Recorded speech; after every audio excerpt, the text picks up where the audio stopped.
Stai ascoltando Radio Libertà, la tua voce libera, senza filtri né censura. La tua radio.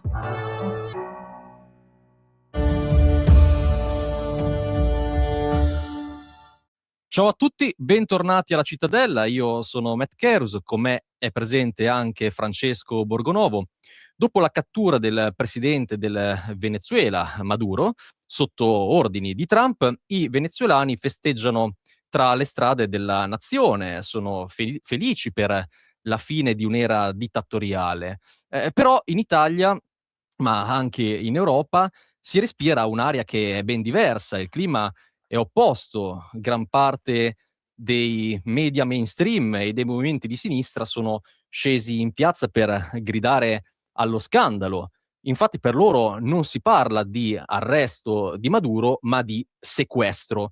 Si parla di violazione del diritto internazionale, si parla di attacco alla sovranità, si parla di un Donald Trump che si comporta come un gangster globale. Allora oggi cerchiamo di capire che cosa sta realmente succedendo e quali sono le varie visioni, no, di questa storia. Allora do il benvenuto ai nostri ospiti di oggi, Lorenzo Pacini, assessore Municipio 1 di Milano, e Michele Silenzi, coordinatore della casa editrice Liberi Libri. Allora pongo subito un quesito a Pacini e chiedo: come spieghiamo il fatto che chi ha vissuto sotto il regime di Maduro oggi stia festeggiando, mentre chi vive nelle democrazie occidentali scende in piazza per difenderlo? È un cortocircuito forse ideologico o c'è dell'altro? Buongiorno a tutti. Non è un cortocircuito ideologico, perché chi scende in piazza non scende in piazza per difendere Maduro, o meglio, la maggior parte di chi scende in piazza non scende in piazza per questo motivo, ma lo fa contro l'intervento americano, che di fatto è un intervento militare golpista in un paese sovrano straniero. Chi scende in piazza difende il principio, per me sacrosanto, dell'autodeterminazione dei popoli, cioè sono i popoli a liberarsi dai dittatori e non sono potenze straniere che devono farlo, peraltro poi con evidenti interesse e tornaconto di un paese imperialista come gli Stati Uniti.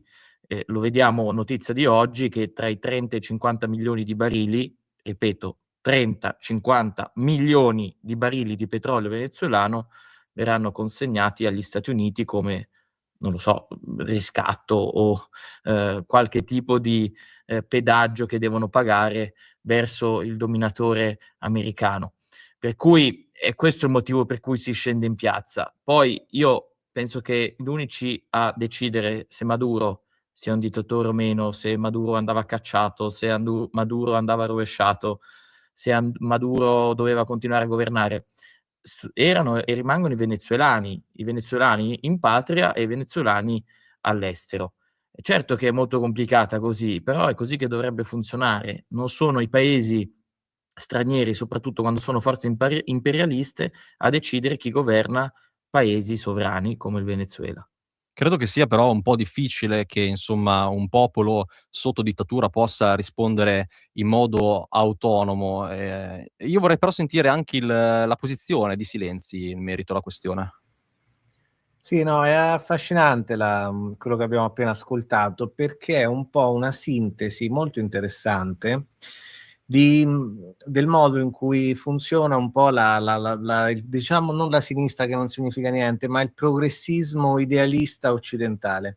Cioè ci si riempie ancora la parola di questi termini desueti, vecchi, che ormai non significano più niente perché il mondo è cambiato, come imperialismo e concetti simili. Tra un po' probabilmente verrà fuori anche la parola colonialismo, ma poco importa, conosciamo bene il catalogo di questi concetti, per parlare di un tempo che non esiste più. Poi ovviamente Pacini a un certo punto ha detto che lui non sa quale sarebbe la soluzione alternativa, perché sa benissimo che nel regime chavista e poi maduriano non esiste possibilità di quella che si vuole chiamare una sorta di autodeterminazione dei popoli indipendente o autonoma rispetto al fatto che qualcuno esternamente, come hanno fatto gli Stati Uniti, per i propri interessi ovviamente, non per esportare una fantomatica democrazia liberale, hanno fatto. questa è un po' quello che sta succedendo e che abbiamo ascoltato in Europa da parte sempre dei liberal, da un lato dai liberal dei progressisti che dicono questo e dall'altro la maggior parte degli altri partiti politici che non sanno esattamente cosa dire e cercano di dare una botta al cerchio e una alla botte, una botta al cerchio e una alla botte, e un colpo al cerchio e uno alla botte. Ma la questione è che ci si riempie la bocca di diritto internazionale, no? Che è l'altro termine totemico di questi giorni, che forse approfondiremo tra un po', che è qualcosa di completamente svuotato, perché tutti quelli che hanno un minimo commercio con il diritto sanno benissimo una cosa, che il diritto internazionale è qualcosa di strutturalmente a posteriori, cioè il diritto internazionale è qualcosa che si stabilisce dopo che qualcuno ha riscritto le regole del gioco perché ha vinto una guerra, ha prevalso in un conflitto e cose del genere. Cioè il diritto internazionale in sé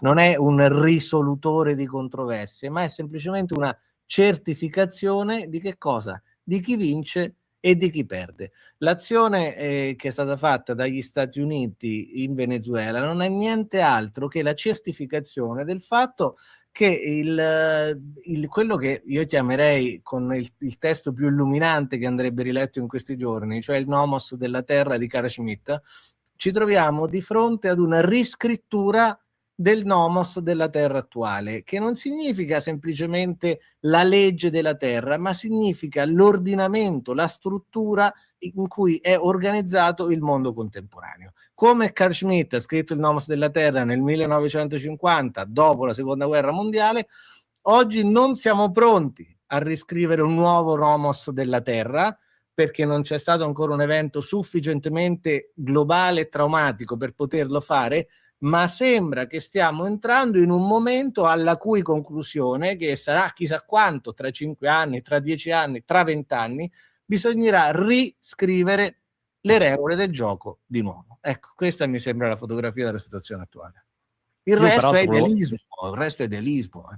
Volevo anche sentire l'opinione di Francesco in merito alla Ma sai, questione. io ho un'opinione, come dire, molto terra-terra, nel senso che cerco di essere realista. Io ovviamente mai vivrei volentieri in un regime come quello di Maduro. Credo che non ci siano vissuti particolarmente volentieri nemmeno i venezuelani. È un uomo, è un leader politico difficile da difendere persino per la sinistra radicale. Cioè, è difficile oggi trovare gente che dica, salvo, non so, io ho guardato alcune scene delle manifestazioni di Potere al Popolo e poi dello sciopero, ho visto il comunicato con cui i sindacati di base dichiarano uno sciopero che io trovo meraviglioso, poetico, contro l'imperialismo americano e il sionismo a favore di Maduro, per la liberazione di Maduro. Io non capisco che cavolo c'entri il sionismo con la liberazione di Maduro, a meno che non ci sia, non so, un Netanyahu sudamericano, Netanyahu con alla brasileira, capito? Netanyahu così, sotto lì a tramare contro la povera vittima Maduro, cioè è grottesco tutto questo. Non mi piace neanche dall'altra parte il fatto che, proprio perché mi piace la libertà, non mi piace neanche il fatto che si imponga a qualcuno come deve vivere.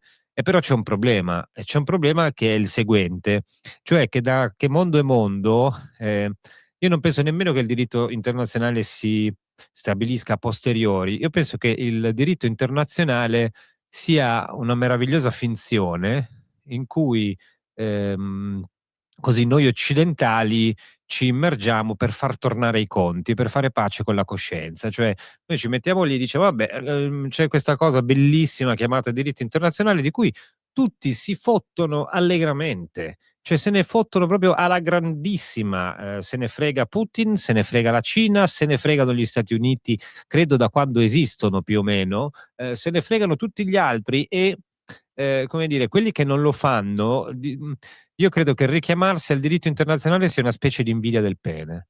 è una cosa di questo genere, cioè tu non sei abbastanza potente per importi, altrimenti lo faresti, staresti zitto, e invece cosa fai? Dici, ma c'è il diritto internazionale che è un rifugio, un peccatorum per dire, vabbè, noi siamo un po' sfigati, qualcuno ci deve proteggere.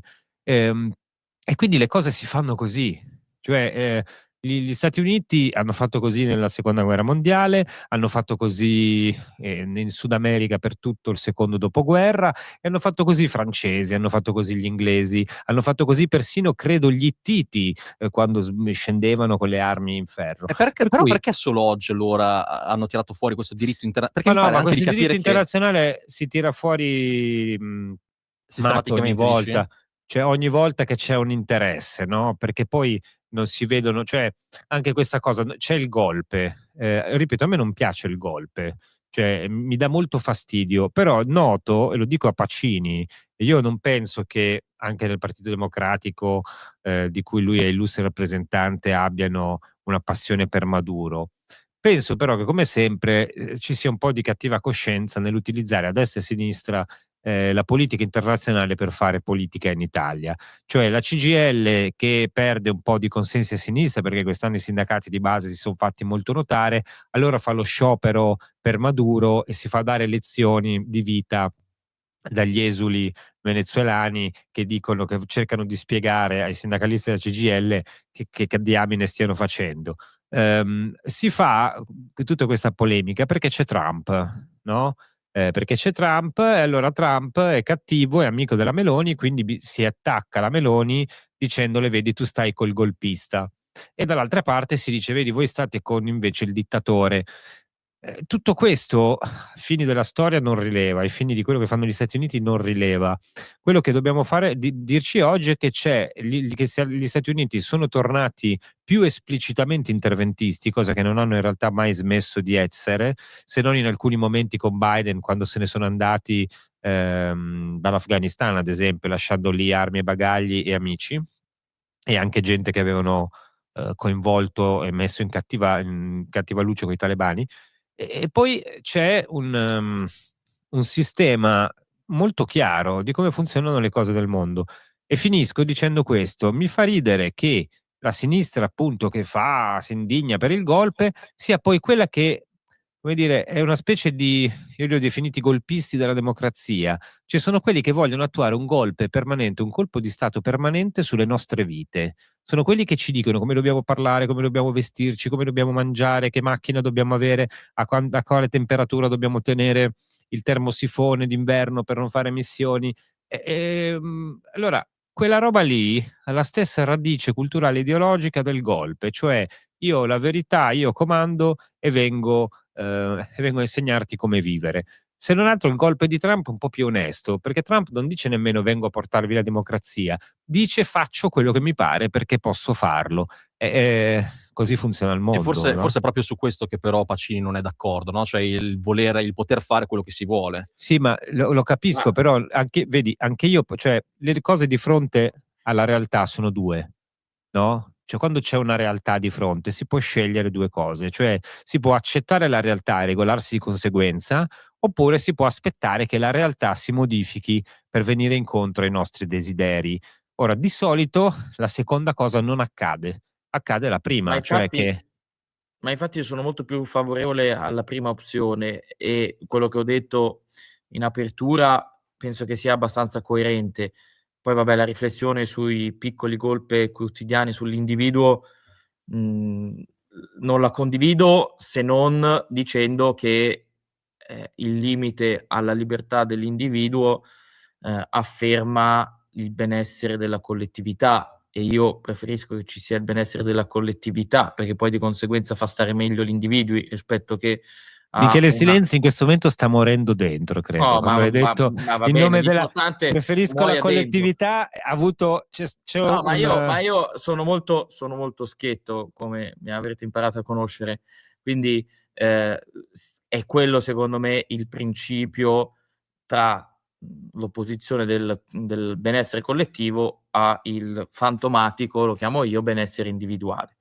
La questione venezuelana si trascina evidentemente da tanto tempo. Io inserisco un altro elemento al dibattito che secondo me è interessante, perché certamente il Venezuela non era un paese felice, né da un punto di vista della democrazia interna, né dal punto di vista del benessere economico, che poi è quell'elemento che davvero fa arrabbiare e far star male le persone e che ha creato milioni di profughi, letteralmente, che sono fuggiti in Colombia, che è peraltro un paese anche amico del Venezuela, in questo momento politicamente parlando, e poi all'estero e quant'altro. Ora, uno dei motivi per cui il Venezuela è messo così male economicamente è lo stesso motivo per cui Cuba è messa così male economicamente da 64 anni, ossia il fatto che ci sono delle sanzioni economiche devastanti da parte del principale attore geografico e geopolitico dell'area, che sono gli Stati Uniti.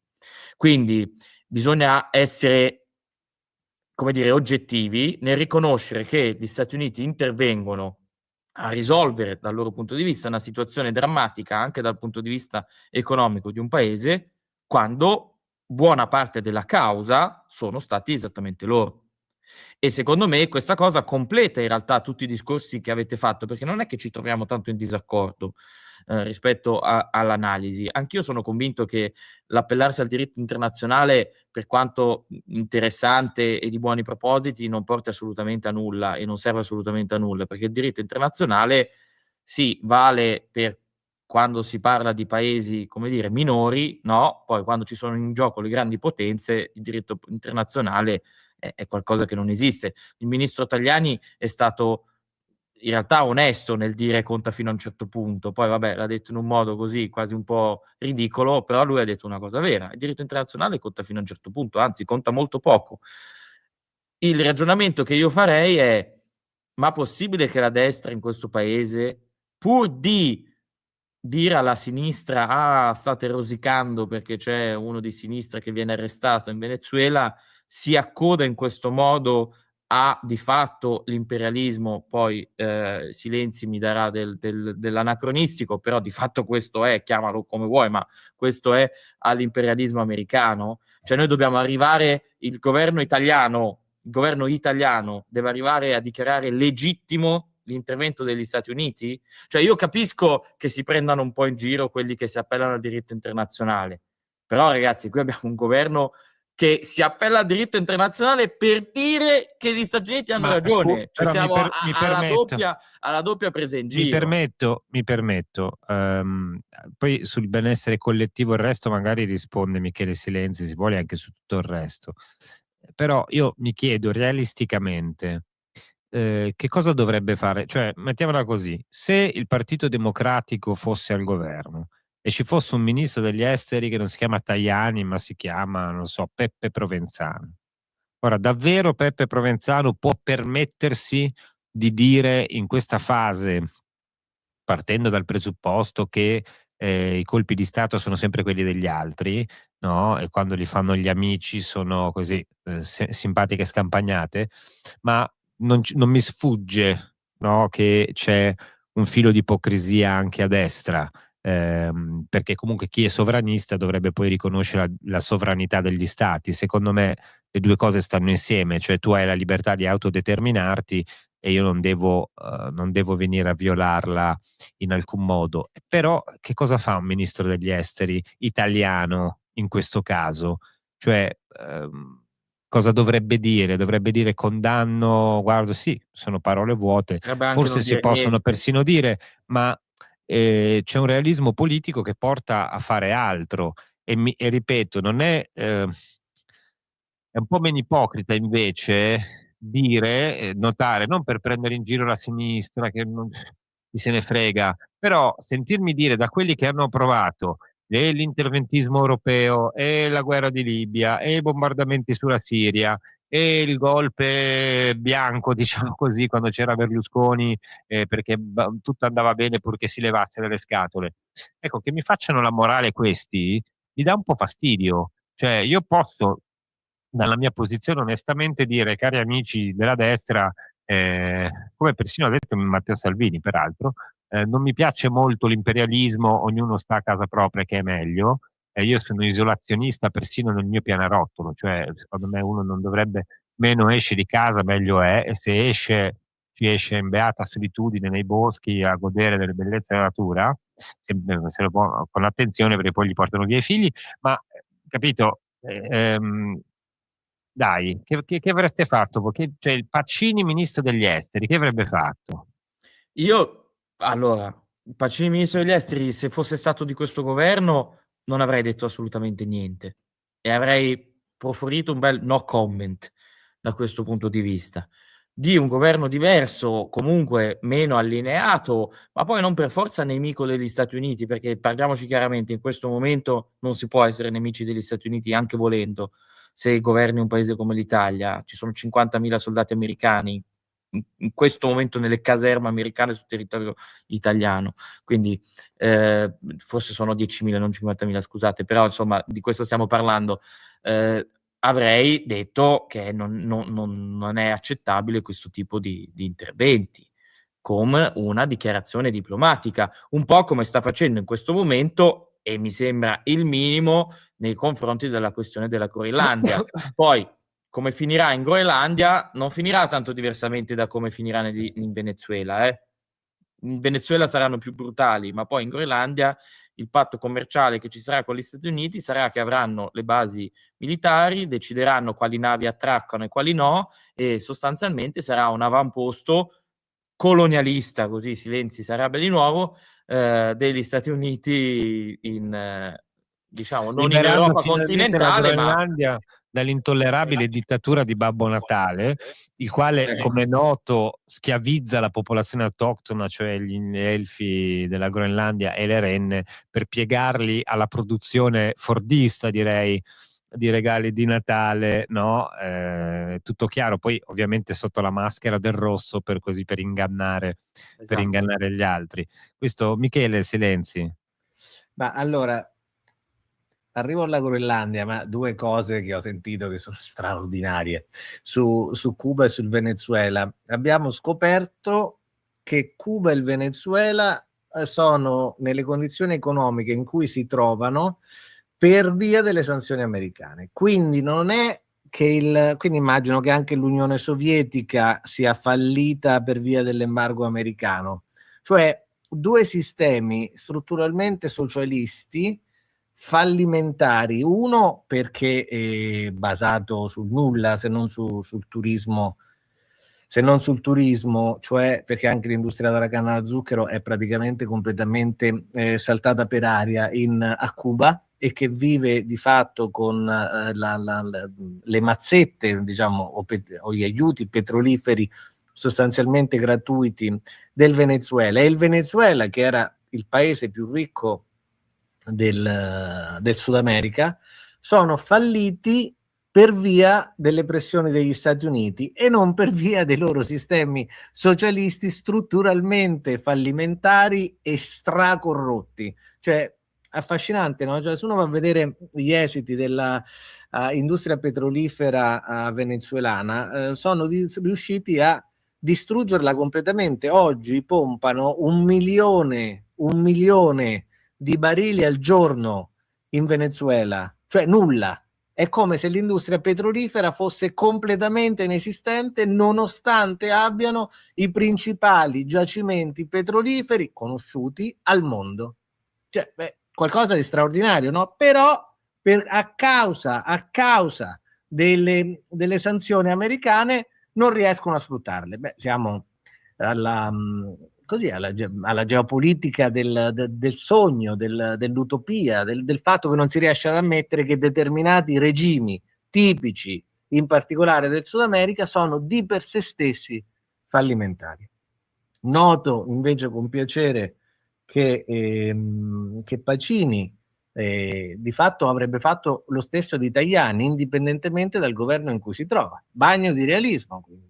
Pertanto sappiamo una cosa, cioè sappiamo che qualsiasi governo europeo è sostanzialmente incapace di fare alcunché. Perché questa è la realtà, infatti, perché dinanzi al ritorno della politica estera, persino chi si ammanta di potenza, diciamo, geopolitica mondiale come la Francia, che ovviamente non lo è, non riesce a dire nulla. Anzi, Trump, che chiaramente ha poche doti, ma tra queste sicuramente non c'è né l'eleganza, né la classe, né lo spirito, diciamo, dei circoli diplomatici. Ieri ha preso in giro in una maniera da men che da bar Macron, e ovviamente non ci sarà nulla, non ci sarà nessuna conseguenza, non accadrà alcunché. Poi probabilmente la Groenlandia finirà in quel modo lì, cioè Trump non invaderà realisticamente, poi tutto è possibile, per carità. Non Punto invaderà chiarissimo, realisticamente. Silenzi, la fermo un attimo perché noi ci fermiamo per appunto giusto un attimo e ritorniamo tra pochissimo.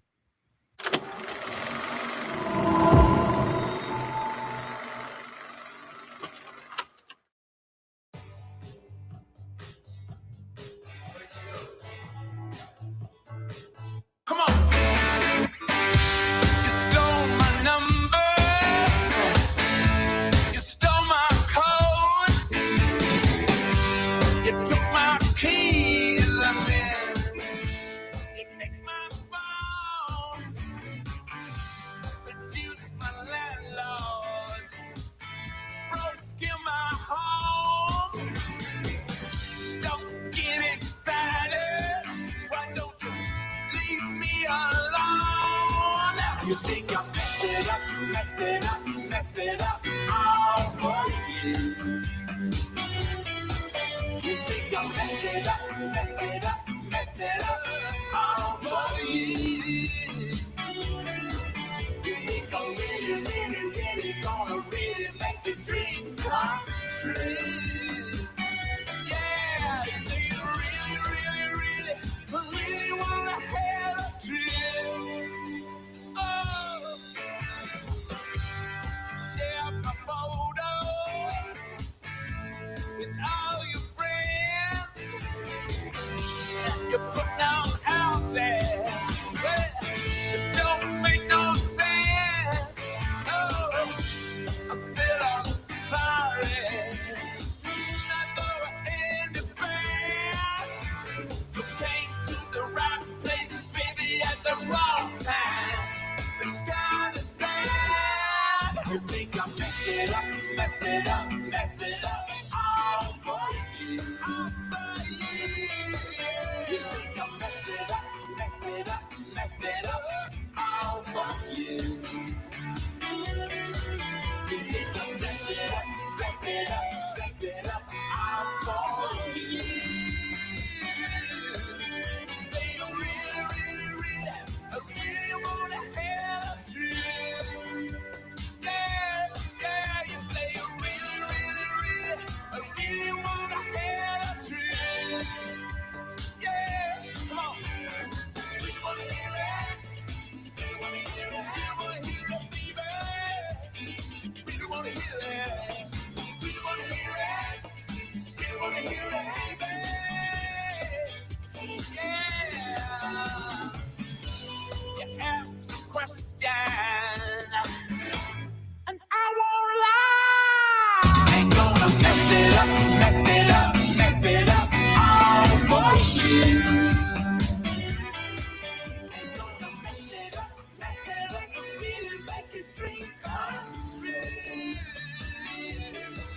Ain't gonna wreck it up, wreck it up, wreck it up all for you. Oh Lord, you say you really, really, really, really wanna have a trip. Oh, oh, oh. We wanna hear it. We wanna hear it. We wanna hear it, baby. Yeah. We wanna hear it. We wanna hear it. We wanna hear the truth now. We wanna hear the truth now. Wanna be honest. We wanna hear it. Wanna be honest. Honest, baby. We wanna hear it. Don't get too excited. We don't know.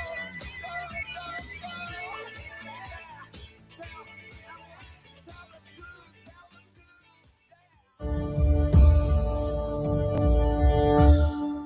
Rieccoci qui, la Cittadella, Francesco Borgonovo, Matt Caruso, Lorenzo Pacini, Michele Silenzi.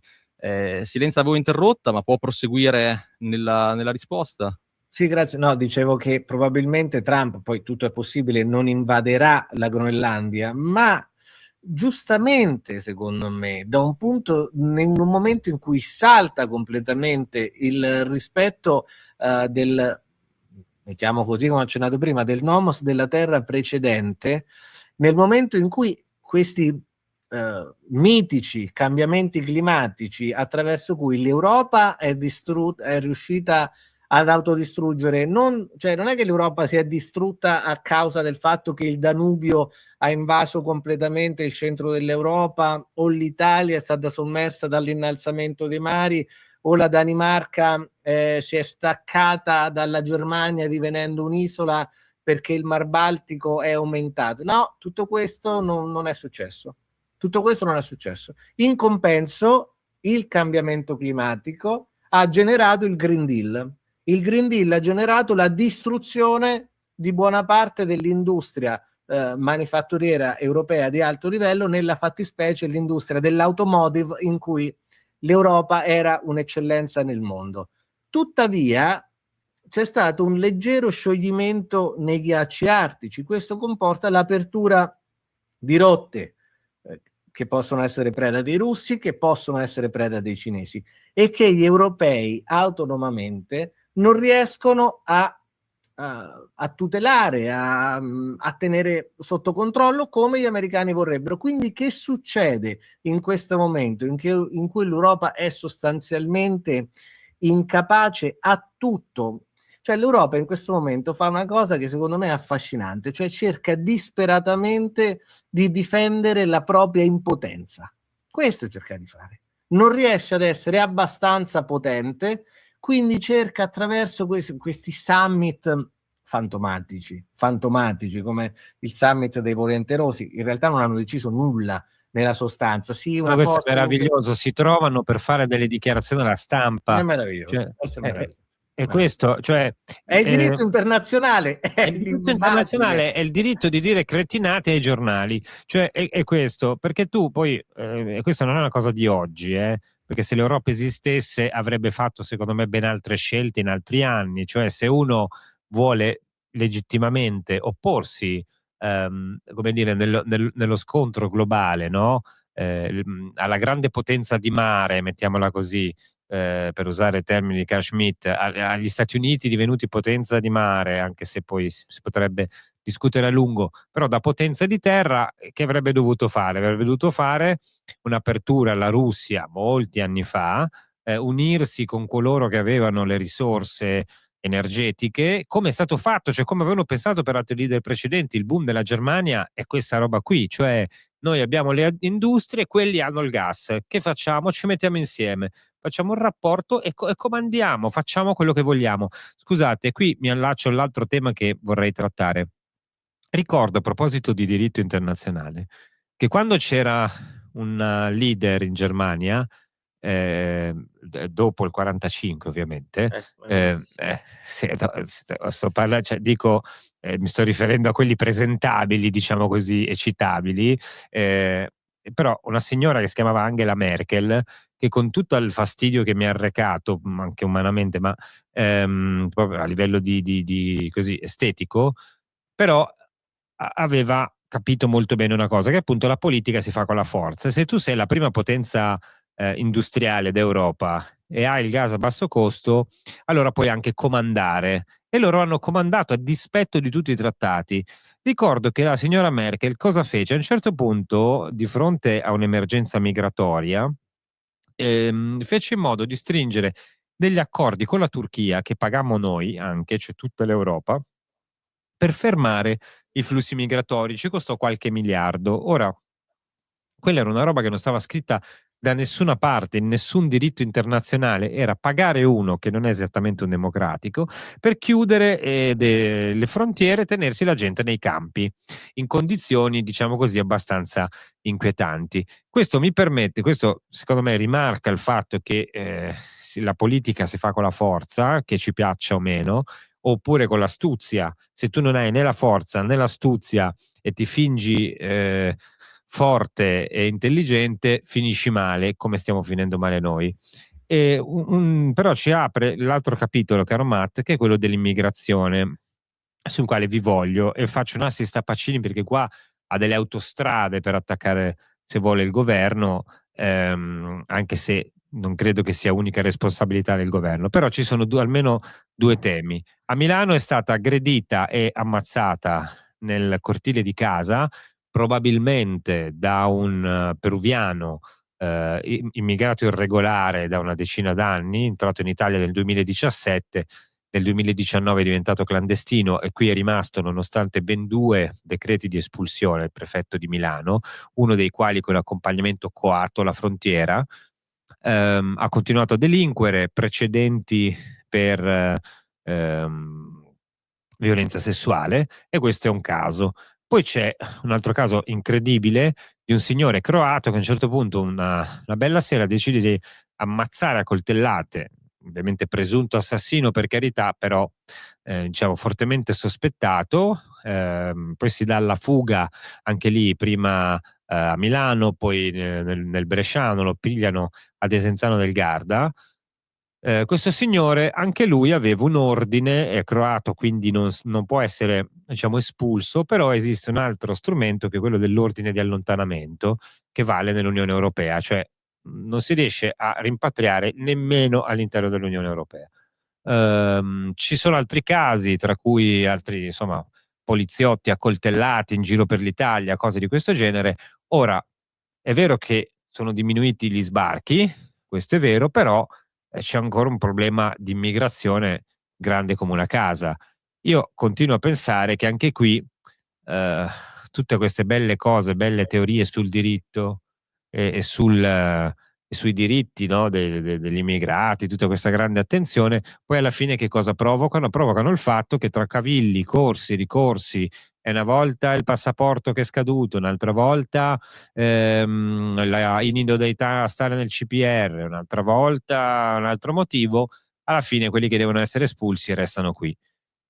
Io non so tu, Matt, ma io sono abbastanza agghiacciato da questi casi, perché è ovvio che se tu lasci gente che regolarmente delinque, tutta gente che continua a delinquere, le lasci qui, poi quello che succede è che prima o poi ci scappa il morto, e infatti ce ne sono scappati addirittura 2. Ma i temi principali sono 2. Il primo appunto l'immigrazione. Però anche se noi potessimo stoppare l'immigrazione da un momento all'altro, rimarrebbe il secondo problema, ovvero le leggi applicate. Nel momento in cui, il numero di clandestini rimane invariato, no, mettiamo appunto che da domani non arrivano più, però sono presenti quelli attuali, che continuano però a delinquere, e nonostante questo sembra che le leggi non vengano applicate, perché come abbiam detto questo presunto assassino aveva ben 2 decreti di espulsione. Beh, allora qua c'è un problema proprio, istituzionale amministrativo. Cioè, com'è possibile che, questi individui possano continuare ad agire indisturbati?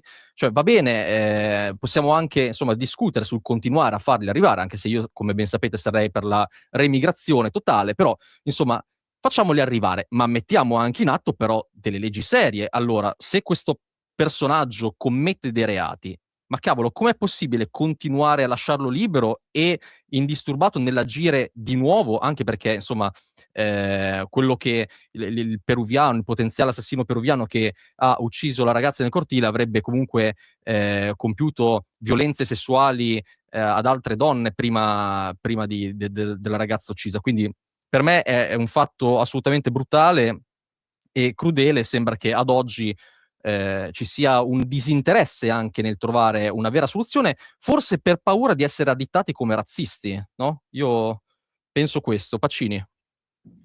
No, non penso assolutamente, anche perché la destra in questo momento al governo non ha nessun problema a farsi additare come razzista, anzi hanno capito che farsi additare come razzisti si prendono solo più voti, quindi non è questo il problema. Anzi, giocano proprio da questo punto di vista, tant'è che poi convincono anche persone molto intelligenti come il dottor Carus di questa cosa qui, anche quando non è assolutamente fattibile da un punto di vista, guardate, non tanto poliziesco o di magistratura, ma perché il sistema economico in questo momento europeo, italiano, si basa sul fatto che vengano importate persone a basso costo di manodopera per garantire profitti a chi detiene i mezzi di produzione.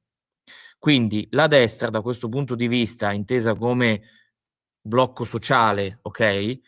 Per cui so, Confindustria o chi vi pare a voi, è complice di questo sistema, perché in Italia ci sono 600.000 clandestini, va bene? Di cui il 98% lavora, magari a nero perché non ha i documenti, ma lavora, come dire, regolarmente e tiene in piedi il sistema Cioè economico lavora spacciando di per le questo strade, paese. dice Pacini? No, lavora raccogliendo i pomodori a 2 euro all'ora, lavora nei ristoranti di Milano a 5 euro l'ora, lavora in un cantiere dove c'è uno straccio di contratto per rifare però le facciate almeno su del una cosa centro, perché questo, attenzione, perché se non parliamo di questo aspetto qui, e del fatto che, ripeto, esistono 600.000 persone senza documenti, ma che sono regolari dal punto di vista della loro presenza sul territorio e dal punto di vista del loro percorso personale. Poi hai una percentuale di queste persone, evidentemente senza nessun tipo di connessione sociale, che si buttano nella criminalità, dallo spaccio alle cose molto più gravi e molto più violente, per cui i casi terribili di cui avete giustamente parlato e su cui è evidente che serve una prevenzione e anche un'attività poliziesca importante da questo punto di vista. Detto ciò, se non si va a risolvere il problema a monte, cioè le condizioni economiche delle persone che sono qui, ok? Straniere o non straniere, non risolvi la criminalità. Perché se domani c'è la rimigrazione di 600.000 immigrati, la povertà che in questo momento ce l'hanno loro addosso arriva sugli italiani. E saranno gli italiani a compiere quei tipi di però reati. secondo me, mi permetto, Pacini, capisco, in parte accolgo delle, come dire, critiche a una visione alla destra che mi frega relativamente, però è una visione che è anche la mia. Intanto mi permetto di far notare che c'è un'enorme differenza fra coloro che lavorano in maniera irregolare, cioè chi oggi in Italia fa lavorare delle persone irregolarmente in quel modo è a sua volta un criminale. Certo. E qui non si tratta di Confindustria, cioè quelli che servono ad abbassare i salari e costano e gravano sul welfare, danno problemi, non sono quei clandestini che in qualche modo vengono utilizzati dagli imprenditori, quelli vengono utilizzati dai criminali, anche perché per esempio l'agricoltura ormai è quasi tutta meccanizzata, non c'è bisogno degli schiavi che raccolgano i pomodori, quelli ci sono in alcune realtà brutali e bestiali, soprattutto nel sud Italia, ma il punto è che sono quelli regolari, con uno stipendio regolare in regola ad abbassare i salari di tutti, proprio perché, e qui secondo me era vera l'immagine di Marx come esercito industriale di riserva, ma è una dinamica molto complessa anche questa.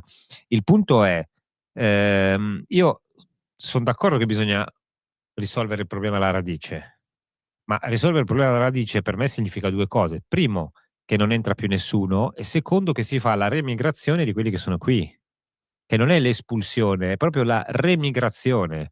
E qua Ma è di chi? Di curioso. tutti? Com'è? Di 600.000 persone? Di 600.000 persone, sì, certo, di tutti quanti. Poi mi spiegate chi ci va a Per lo lavorare. stesso, ci fanno gli italiani. E se agli italiani pesa il esatto, culo, a quei prezzi lì. il culo, gli A quei italiani prezzi lì. faranno la fame. Così funziona. Gli Faranno la italiani fame e diventeranno criminali gli italiani. no, non diventeranno criminali. Gli italiani, Perché dove non ci sono gli immigrati e ci sono gli italiani che sono in quelle condizioni sociali, guarda caso la criminalità è italiana. Guarda, questa è una leggenda, però. No, ma è una così, leggenda, perché basta perché andare a vedere il cosa signore- succede in Campania, in Calabria, in Sicilia, dove guarda, i poveri allora, sono principalmente allora, lasciamo italiani, stare, i sì, criminali sono italiani. benissimo. Allora, lasciamo stare tutti i problemi con la criminalità, la grande criminalità, diciamo. Concentriamoci su questi casi specifici. Qui abbiamo persone che non hanno, come dire, non è che sono dimenticate dallo Stato. Qui abbiamo persone che non è che delinquono per povertà, qui delinquono per altri motivi. Cioè uno probabilmente è un aggressore seriale, forse financo un serial killer. Un altro è chiaramente uno sbandato a cui non interessa di lavorare e che dovrebbe stare perlomeno in un centro di recupero dall'alcolismo, perlomeno. E quindi il problema non è che ne siamo noi che non ci mettiamo i soldi, non siamo abbastanza accoglienti, per cui il disagio sociale produce, no, una serie di cose.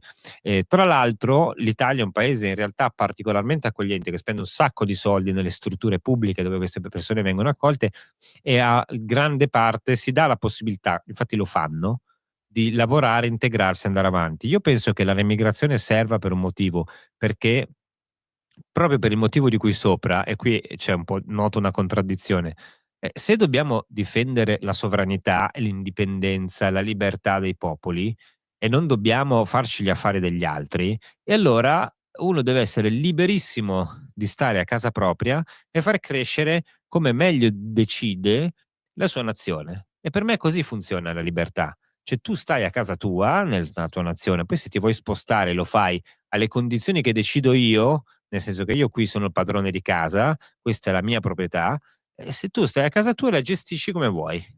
Questo è. Esattamente così che funziona oggi.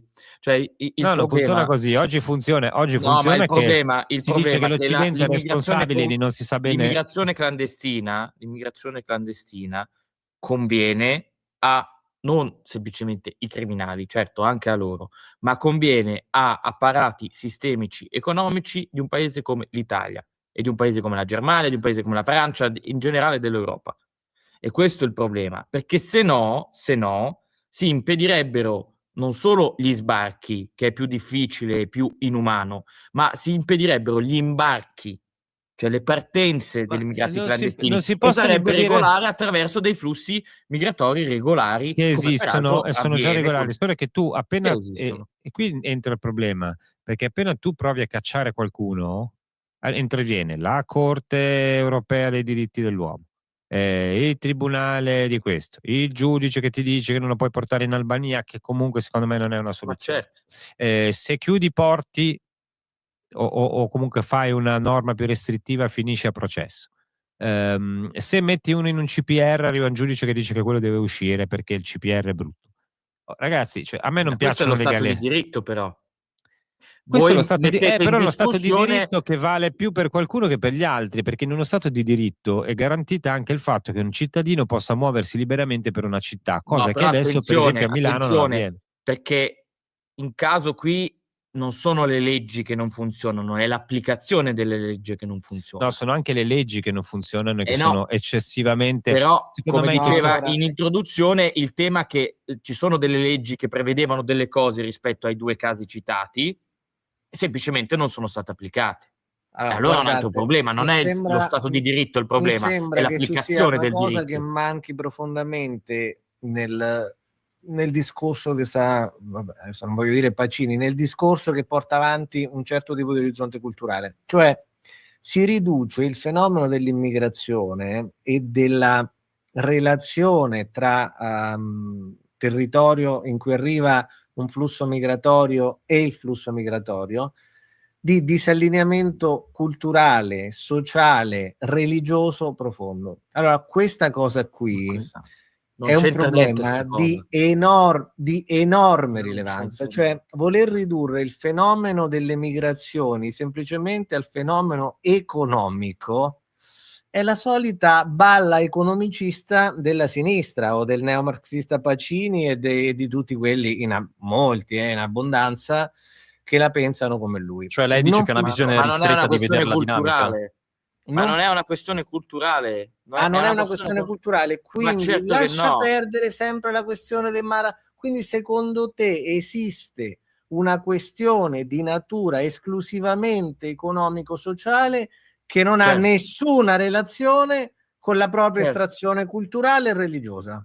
Ma l'estrazione culturale, Cioè, da se cosa dici una deriva cosa del l'estrazione genere, culturale se non dalla significa dimensione che proprio economica? non Una hai alla volta, una raga, coscienza, una cioè alla non volta, hai che se una no comprensione minima di quel che è l'impatto culturale sulla formazione di ciascuna individualità. Quando Scusami, tu parli in perdonami. maniera farneticante di Sì, ma stai calmo, non ti innervosire.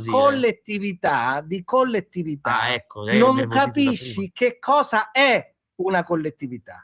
Che cosa è una collettività se non l'insieme di fattori, di tradizioni culturali, religiose e spirituali? Che cosa sono? Che cosa sono? Cioè la riduzione di ogni soggetto al salariato, come piace fare a te e come fai nella tua analisi, significa far perdere di vista per intero quelle che sono le caratteristiche. Infatti è la differenza fra una comunità, Perdonami, una differenza Silenzi, fra una di comunità dove e una sei? collettività. Silenzi, di dove sei tu? Delle Marche, caro. Delle Marche, perfetto. Allora, quando a Milano sono arrivate decine di migliaia di persone dal sud Italia, ok, dal sud Italia, per lavorare nelle fabbriche italiane, ok, milanesi, della zona industriale Ma della come fate Lombardia, a fare eccetera. ancora questo esempio del cavolo? È Ancora esattamente col questo sud esempio, che fa il perché nord, la e poi critica farai che facevano l'esempio allora era esattamente la stessa degli critica che italiani fai che tu andavano in adesso. America. Sono degli esempi che dimostrano Si faceva solamente la l'esempio vostra che insipienza li culturale. chiamavano Non è terroni, li nient'altro che chiamavano questo. terroni E ed siccome erano non avete culturalmente un'idea indietro, da poter, erano e siccome non avete un'idea da poter contrapporre a quello che è oggi il motivo dominante, cioè il fatto Sì. che l'Occidente è strutturalmente capitalista, perché non c'è un altro modo per produrre ricchezza, Sono ed è la d'accordo stessa su questo. insipienza che dimostrate in politica estera, quando prima critichi il governo e poi dici in fin dei conti direi la stessa cosa. Siccome c'è questa roba qui, allora siete ancora, anche se non lo conoscete, a quell'idea che criticava Raspel, capito? Cioè e che auspicava Marcuse, cioè volete la sostituzione dei vecchi poveri che non votano più a sinistra con i nuovi poveri, nella No, io voglio speranza che i di poveri poter non esistano più, è accaparrarvi i loro voti. diverso, è La diverso. differenza Ti è che, sbagli. invece della bandiera Chi ha rossa tolto? Sì, ma o chi ha del suo tolto i poveri dalla surrogato di povertà? falce e martello, al suo posto ci sarà la mezzaluna islamica. Non lo volete capire questo, ma perché? Ma Perché non guarda che conoscete veramente tu la sbagli situazione su in una Germania, cosa. non conoscete la situazione in Francia, non conoscete la situazione in Vabbè, meno Svezia, male che ci sei ma te che conosci non tutto, si sa allora. di cosa parlate, cioè farneticate ancora di salariati per dei casi terrificanti Certo, di perché caporalato questo, perché che la si criminalità verificano. è lì. Non Se avete leggi idea, un semplicemente. libro, non dico Siete fuori dal manuali, mondo. ma un libro di criminologia, un libro sulla criminologia, Abbiamo un fatto libro il neolombroso, qualsiasi che non sia lombroso, diciamo. Ma Se invece leggi un spezziamo libro, ti dice questa cosa qua. Ma non è che devi conoscere nomi particolari di chi ha studiato queste scienze, ma se leggi un libro di questa cosa qua, si dice che la criminalità la criminologia deriva dalle Oddio, condizioni Dio. sociali ed economiche in cui si certo. trovano le persone. Se tu mi Certo. vieni a dire no, lo fanno perché sono islamici, ma l'ultimo caso di Senti, cui abbiamo ma parlato invece era un di studiare sudamericano, manuali di quindi non mi criminologia, venire a perché Però rompere i non leggi un posso, po' coglioni di sulla scusate, questione dati, religiosa, scusate, perdonami, un attimo, perché non chiedo un c'entra una secondo di sega. ordine. Scusate Io- i termini. Io sono, e in questo mi pongo con una visione, cerco di mettere dei puntini, poi voi mi direte dove e se sbaglio. Allora, tanto per cominciare, io credo che non mi piace parlare di collettività, perché collettività per me non vuol dire niente se non il collettivo della fabbrica, e collettività è un organismo burocratico impersonale. Invece esistono le comunità, che sono una cosa molto differente. Le comunità sono formate da individui che condividono nascita nello stesso posto, che di solito corrisponde ad avere una stessa cultura, una stessa religione, una stessa formazione, una simile visione del mondo. Poi in tutte le comunità c'è qualcuno che non si riconosce nei valori delle comunità, però come dire, anche l'opposizione ai valori della comunità è un riconoscimento, e poi c'è qualcuno invece che viene da fuori e che non ha niente a che spartire. Ora, il concetto di comunità vale sempre, cioè non può valere a corrente alternata.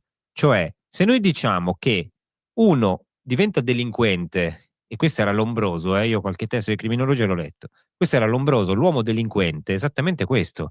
Cioè, sta in un ambiente delinquente, diventa delinquente. Ma se vale questo, e secondo me non vale, perché in questo modo si annulla l'individuo, cioè si annulla il fatto che nelle stesse condizioni uno fa il bene e uno fa il male, e questo c'è, è inevitabile. Non tutti i peruviani qui strangolano le donne, anche se sono poveri, no? Oppure i senegalesi hanno un tasso di lavoro e integrazione molto diverso dai nigeriani, ad esempio. Francesco, concludi succede- che ormai siamo alla fine, eh? Sì, no, quello che Pochissimi succede, molto banalmente, è che se vale la comunità, vale l'ambiente sociale, ma allora ha ragione Silenzi. Cioè, se io vengo da una nazione musulmana e quindi sono influenzato dalla mia cultura, dal mio modo di vedere le donne, dal mio modo di vedere gli occidentali, dal mio modo di intendere la proprietà e la terra d'altri, io continuerò a... Ma se un Maranza ha 20 anni ed è cresciuto 16 anni qui, chi è che l'ha influenzato di più, il paese musulmano o noi? Noi. Allora il Certo. problema è nostro. Ma il problema è comunque nostro, ma noi siamo la nostra debolezza strutturale nel difendere il nostro retaggio tradizionale e comunitario, che poi noi di cui fa parte anche la libertà del singolo, è proprio la nostra debolezza che produce quella roba lì. Perché quella roba è prodotta da il culto, di una tecnologia senza fatica, un'idea predatoria che si sviluppa anche nel loro ambiente d'origine, e nel fatto che c'è la percezione che le autorità e la popolazione di questo posto non valgano niente. Perché questo è, se voi ti rapporti a un qualsiasi Maranza, quello che farà è estremamente diverso da quello che faceva qualunque contestatore prima. E una parte della sinistra li difende. E allora, se noi continuiamo a dire poverini, poverini un corno, perdonami, molto... Io non dico poverini, io dico che il che problema l'abbiamo creato noi, banalmente. il tuo La punto, nostra Francesco, è chiarissimo. Questo è sicuramente un tema molto caldo. Torneremo a parlarne sicuramente nelle prossime puntate della Cittadella. Io vi saluto e ci vediamo alla prossima. Grazie Vediamo a tutti alla per prossima, aver dal dibattuto sul tema. Venezuela a Maracaibo, Mare Forza 9, che fa parte anche questa della nostra cultura comunque. Se venissero quelli sarebbe partire sì, ma dove? Questa era la grande. Magari la prossima volta inventiamo Lu Colombo a parlare di immigrazione, sarebbe divertente. Ciao!